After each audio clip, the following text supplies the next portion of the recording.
மேல்மலையனூரில் கோயில் கொண்ட என் அங்காள ஈஸ்வரியே,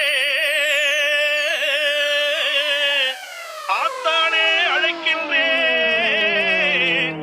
ஆடி இங்கு வந்திடமா. DJ Ajay.